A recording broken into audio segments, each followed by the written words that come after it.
Change is one thing that is permanent in life, and yet people are afraid of it. The only thing you can guarantee in life is change. There's nothing as permanent or sure as change. Change is actually inevitable. So if change is a constant, the key to life then is to learn how to manage and benefit from change. Change is beautiful.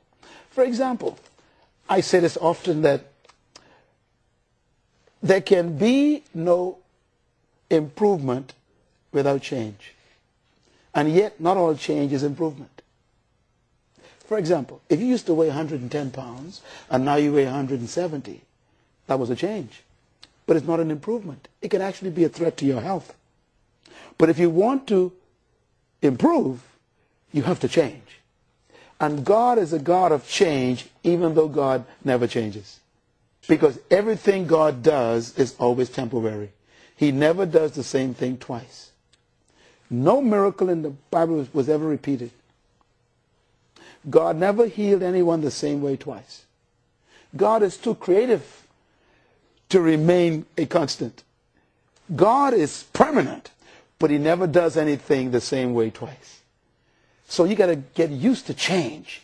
And change is the most beautiful thing in the world, because change means that you are never going to be bored in life when you keep company with God. And do you know that we hate change because change threatens our security. And our security is what traps us. Nothing is more dangerous to self-destruction than comfort. This is why, Ecclesiastes 3 says this. It says, to everything there's a season. Then it says there's a time to be born and a time to die. There's a time to laugh and a time to mourn. We love the laughter part. But we forget that there's going to be a change where sometime we got to cry. We love the part where it says we gather. But what about the part where it says we scatter? Change comes into your life to remind you that nothing is permanent.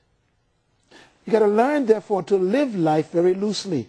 Don't hold on to anything too tight. That's why God has the principle of change in life. The danger of comfort and security is it traps you from development and growth. Whenever God wanted to do something great, he always upset comfort. Because the only way for God to take you where you're supposed to be is to get you to leave where you are.